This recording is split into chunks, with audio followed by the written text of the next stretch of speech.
Hello, everybody. Hope everybody's having a very beautiful day today. My name is Larry Dockery. Quick introduction about myself. I am a graduate from Southern Nazarene University. I played college football at Southern Nazarene University also. Upon graduation, I jumped right into high school football coaching at Crooked Oak High School in Oklahoma City.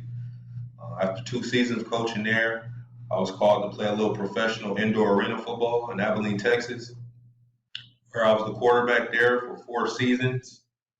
After 4 seasons, I decided my playing career was over, so I jumped into the college rankings, which I'm currently doing now. I'm currently a wide receiver coach over at McMurray University, where I've been for the past 6 years. I reside in Abilene, Texas, and I'm married and I have a family of four. Today's presentation is going to be over violent and aggressive athletes in today's sports world. I want to first start my presentation off by saying I pretty much totally disagree with any form of violence, not even just in sports, but just in society. Um, Sports is something that, we all love, we all have played, we all enjoy, and it's pretty unfortunate for our youth of today with some of the examples that are being set. In the paper I wrote, one of the bad examples I used was Aaron Hernandez. Aaron Hernandez, he had a history, of violence going all the way back into his college days at the University of Florida. Aaron Hernandez was caught with weapons on campus. He was getting into multiple fights, in clubs and bars. And, I used him as an example because he was a pretty good athlete. I want to take away from his athletic ability, but the violence and aggression that he's shown, throughout his playing career really came back to bite him in the butt a little bit later on in his professional career.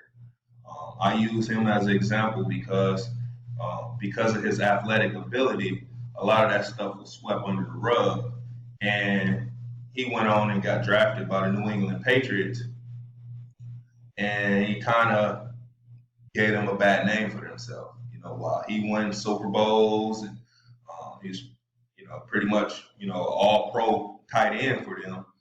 Um, he was also charged with murder, probably roughly about a year or two ago, which wasn't really a good look, for the organization, and once again, it wasn't a good look for the youth that look up to him. I use Barry Sanders also as a great example in my paper about a man who was humble. He was a great athlete.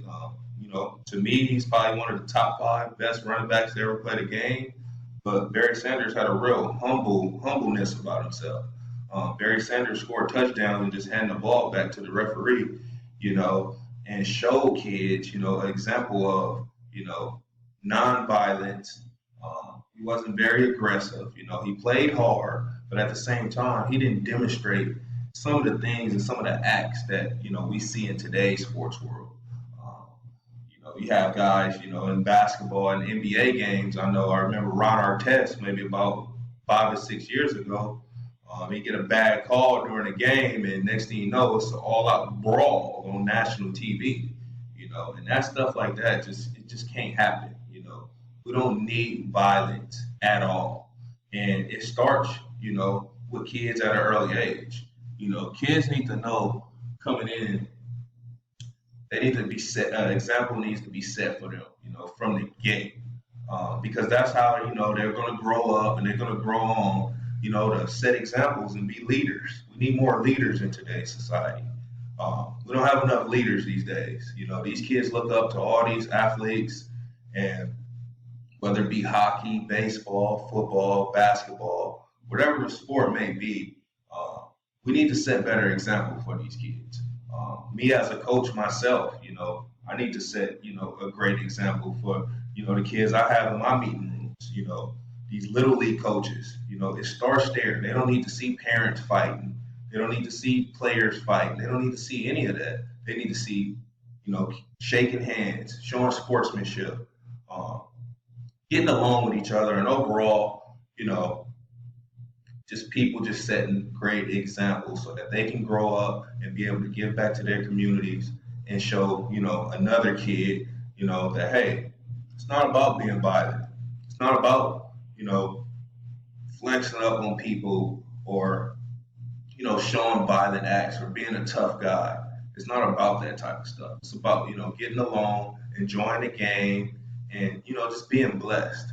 So I just wanted to, spend some time and encourage, and let everybody know it's not all about being violent, right? And that's just in society, you know.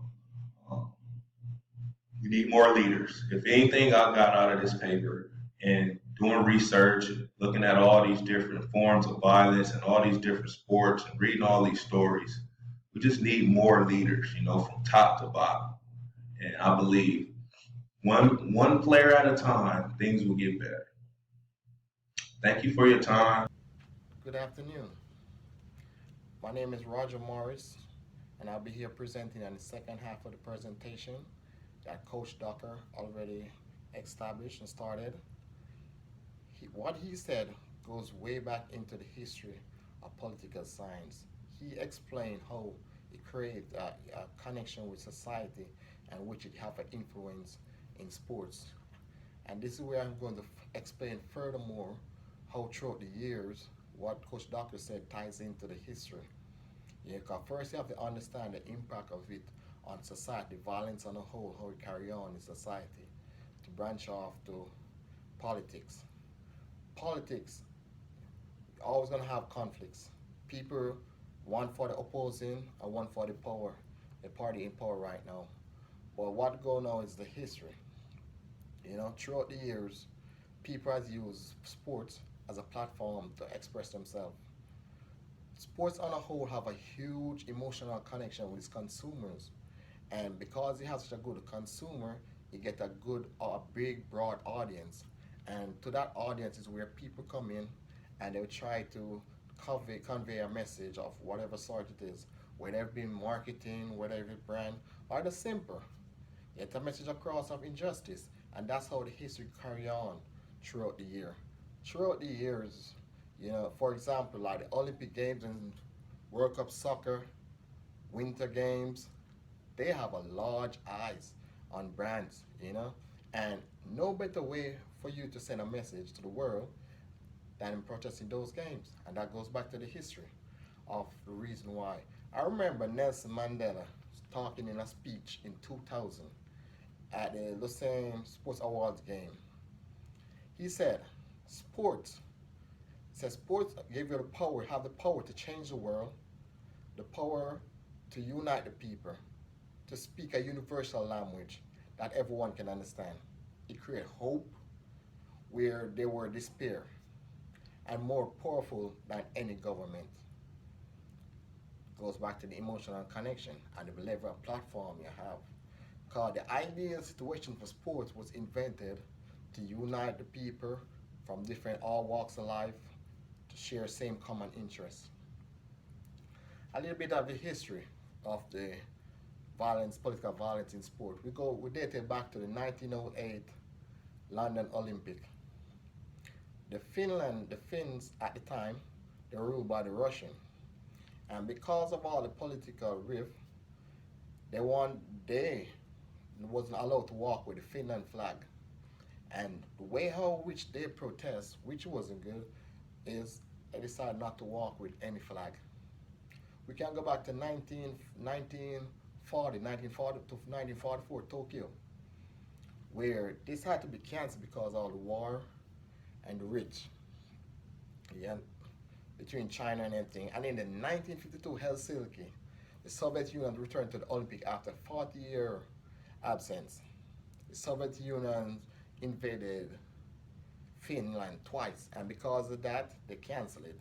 And a very important point is they had to make them stay in separate dorms just to avoid the flare up of violence against they would fight. The most important one that I can remember, because I have a picture of this also, was in the 1968 Olympic when Mexico City Olympic, when you had Tommy Smith and John Carlos, the Black Power. You know, to them it was symbolizing injustice to African American. Let's go on.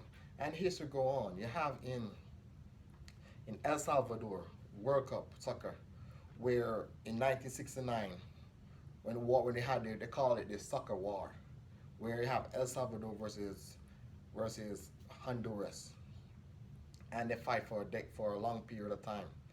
And this was the reason why they didn't want them to fight playing. One thing I've noticed in soccer, there is a they're always gonna have a riot. Cause people is passionate in about the club. I can know for me back in Jamaica, we always see like that's the perfect place.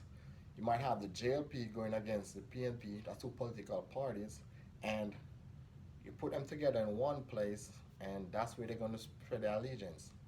So, like, important thing they did in Jamaica is you don't use certain colors to represent certain political parties, and that kind of cut down the violence. Prevention, I think preventing violence is conveying the right message. Go back to the San Francisco Giants. They design a serene environment. In this environment, they create they plant trees, gardens, bar, fireplace, everything to create a normal, peaceful environment. That was once a very violent stadium, but because you create the atmosphere, and that goes back to what Mr. Locker said. If you can portray an image, because that's all it is over the years, the image.